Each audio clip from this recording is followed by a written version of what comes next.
Jurnalnya dengan judul Surgical Management of Pulmonary Aspergilloma, Clinical Experience with 77 cases. Jurnalnya diambil dari Turkish Journal of Medical Science tahun 2015 dengan autor utama Aydoktu et al. Sebagai pendahuluan, Aspergilloma paro ini disebabkan oleh spesies saprofitik dari genus Aspergillus. Penyakit ini terlibat pada terbentuknya fungus bol atau misotoma. Terapi anti jamur ini biasanya tidak efektif dan penyembuhan hanya dapat dicapai dengan perawatan bedah saja. Pasien dengan Aspergilloma memerlukan perawatan bedah karena adanya resiko hemoptysis yang mengancam jiwa. Namun pembedahan masih menjadi perdebatan karena tingginya insiden komplikasi pasca operasi. Ini metode samplingnya, terdapat 77 pasien Aspergilloma yang dioperasi di Turki pada tahun 2000 Januari sampai Desember 2013. Subjeknya terdiri dari 53 laki-laki dan 24 wanita. Pasien ini pasien yang di diagnosis Aspergilloma, di sana sampelnya itu berdasarkan dari anamnesis, riwayat penyakit, serta radiologis dari CXR ataupun CT scan torak. Kemudian untuk Aspergilloma sendiri dibagi menjadi dua klasifikasi, yaitu SPA atau Simple Pulmonary Aspergilloma dan CPA atau Complex Pulmonary Aspergilloma. Perbedaannya untuk yang simple adalah yang dindingnya tipis dan ukurannya lebih kecil dari 5 cm. Sedangkan yang kompleks, bila dindingnya tipis, dia lebih dari 5 cm atau dengan ukuran apapun, tapi dindingnya tebal. Untuk yang simple ini juga tidak ada lesi atau sedikit lesi seperti konsolidasi atau atelektasis. Jika yang kompleks, ini dia terdapat lesi atau sequelae berupa konsolidasi dan atelektasis yang luas, yang biasanya disebabkan oleh penyakit dasarnya, yaitu paling banyak bronkiolitis dan tuberkulosis. Ini batu darahnya kita bagi menjadi dua terlebih dahulu, yang mayor dan yang minor. Untuk cut-off-nya nih 250 cc per 24 jam. Kemudian kalau yang minor bisa kurang dari 250 cc atau hanya bercak atau blood strip. Ini gambaran CT scan torak dengan SPA dan CPA. Untuk yang atas adalah contoh yang simple. Yang kiri atas itu yang contoh kurang dari 5 cm. Kemudian yang bawah adalah contoh yang lebih dari 5 cm. Terus yang kanan bawah adalah contoh yang dengan lesi di parenkim parunya. Di sini tanpa ada fibrokonsolidasi karena tuberkulosis.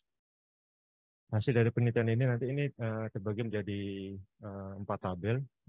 Yang tabel pertama berdasarkan dari penyakit yang mendasarinya. Kita golongkan dulu dari SP dan CPA-nya. Ini 40 pasien tergolong simple, 37 pasien tergolong yang kompleks. Jadi hampir berimbang. Namun untuk penyakit yang mendasarinya paling banyak adalah tuberkulosis dengan total 37 pasien, diikuti dengan bronkiolitis, PPOK, dan kista hidatidosa. Kemudian untuk 23 pasien di sini tidak memiliki penyakit paru yang mendasarinya. Nilai cukup tinggi, yaitu 29%. Kemudian ini dari tabel dari gejala dan indikasi operasinya. Gejala dan indikasi yang paling sering muncul untuk operasi adalah hemoptysis dengan 52 pasien atau 67,53%. Terdiri dari 43 yang minor hemoptysis dan 9 yang hemoptysis mayor. Diikuti dengan batuk kronis, chest pain, dan produksi sputum yang berlebihan. Kemudian ini tabel ketiga adalah tipe-tipe operasinya. Di sini terbagi menjadi dua, ada tipe reseksi anatomis seperti pneumonektomi, lobektomi diamioplasti, dan sementektomi, dan yang wedge resection.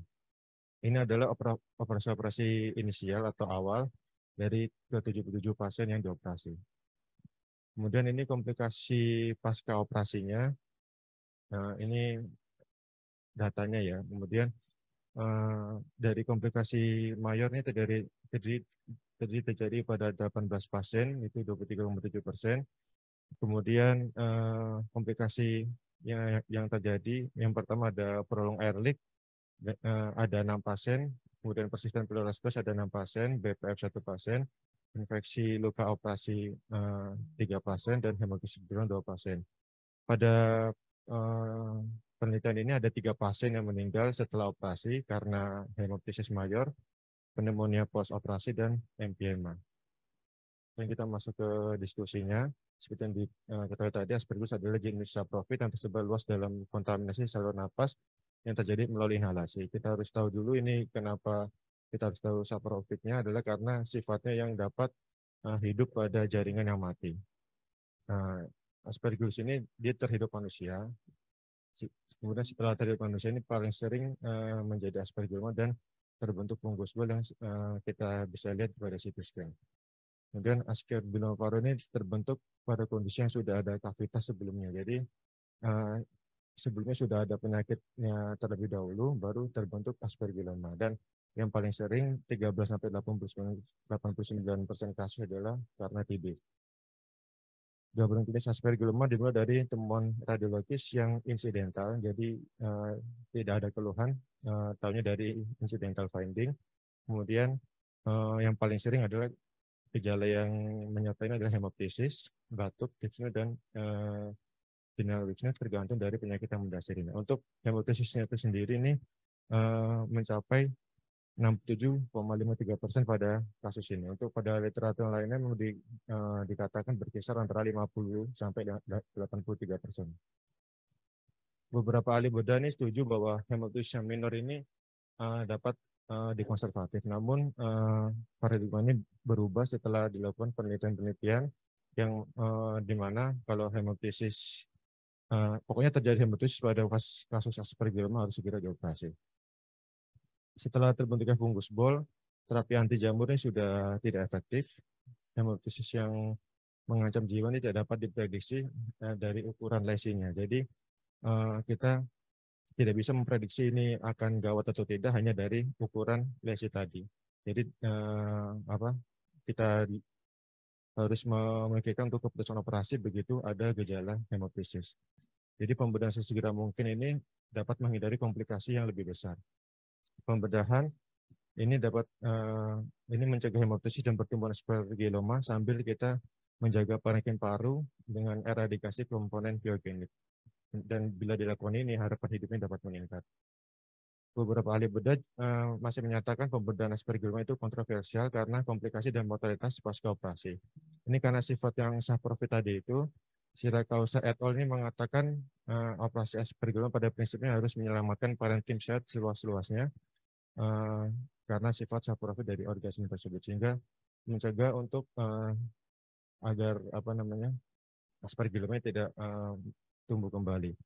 Kemudian open thoracotomy dengan reseksi anatomis ini telah diterima secara luas sebagai tata laksana yang utama, bukan tata laksana yang utama untuk penyakit Aspergilloma, jadi bukan medikamentosa. Ini ada reseksi anatomikal ini terjadi pada pasien ini dilakukan pada 47 pasien yang terdiri dari 24 pasien lobektomi, 4 pasien dilakukan pneumotomi, kemudian 9 pasien dilakukan lobektomi disertai mioplasti, dan 10 pasiennya dilakukan reseksi segmental. Kemudian lumayan cukup banyak dilakukan wedge resection 30 pasien pada pasien ini, pada penelitian ini. Ini untuk yang lobektomi terlebih dahulu. Dari 24 pasien yang dilakukan lobektomi, 14 pasien adalah menderita TB. 5 pasien, kemudian dari lobektomi ini hanya 5 pasien yang mengalami komplikasi. Yang 1 pasien ini prolong air leak dengan emphysema, kemudian 2 pasiennya ini thoracic space, kemudian ada 1 myohemoptysis dan 1 karena infeksi luka jahitan. 3 dari 5 pasien yang mengalami komplikasi ini mengalami TB. Jadi ini berkali-kali TB disebutkan di sini, memang dia sebagai istilahnya penyakit utama yang dapat menyebabkan Aspergilloma. Kemudian pada lobektomi di penelitian ini tidak ada yang dilakukan reoperasi. Pada penelitian ini ahli bedah menyebutkan hati-hati kebocoran parenkim paru selama proses lobektomi, terutama dengan penyakit dasar TB. Ini ada gambar kedua, itu pasien yang sudah di lobektomi, kemudian ada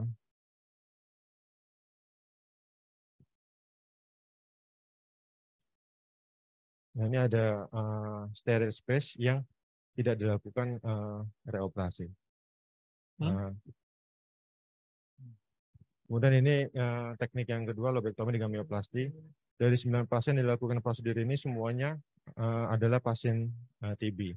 hanya terjadi dua komplikasi, yaitu yang pertama prolong air leak dan infeksi luka jahitan. Nah, pada pasien ini walaupun semuanya ini pasien TB, namun tidak ada satupun dengan komplikasi space problem yang tadinya dikhawatirkan.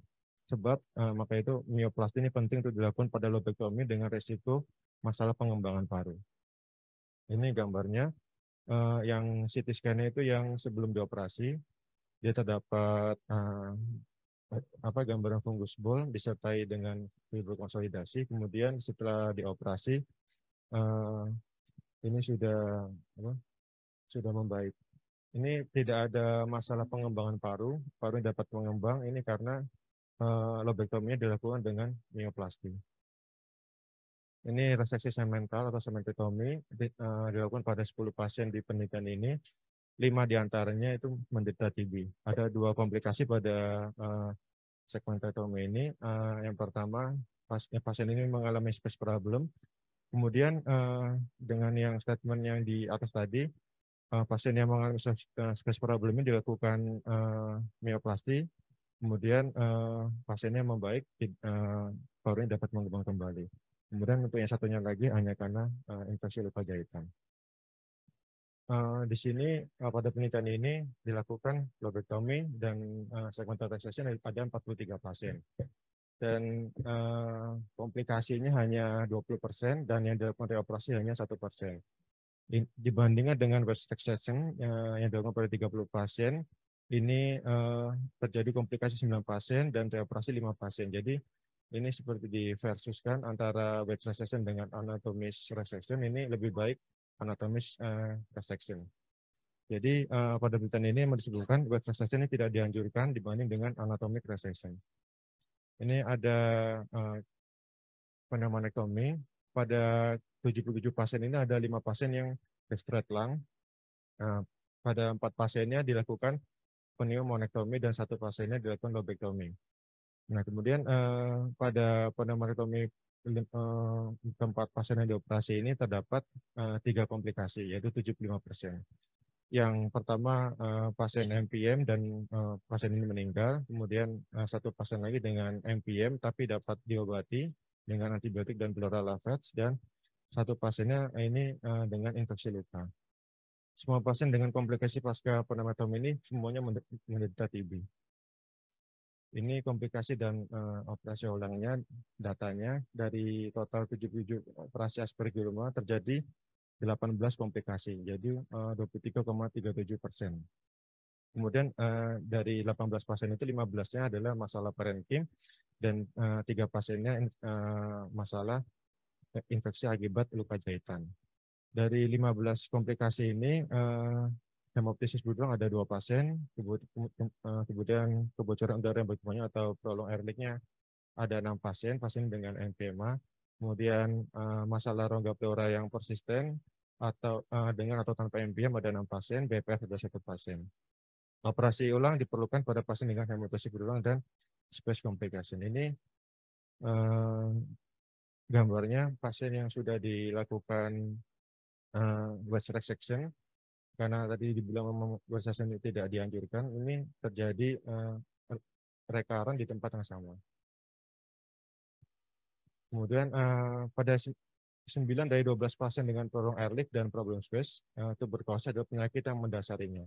Tuberkulosis juga mendasari penyakit 2 dari 3 pasien dengan infeksi luka yang disebutkan di atas.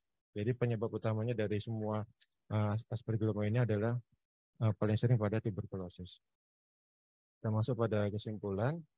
Pembedahan reseksi untuk aspergilloma ini memberi manfaat potensial dengan angka morbiditas dan mortalitas yang rendah. Reseksi bedah harus terdiri dari reseksi anatomi seperti lobektomi dan segmentektomi. Jika penyakit dasarnya adalah tuberkulosis, problem space dan prolong air leak harus diwaspadai dan disarankan untuk ahli bedah melakukan mioplasti.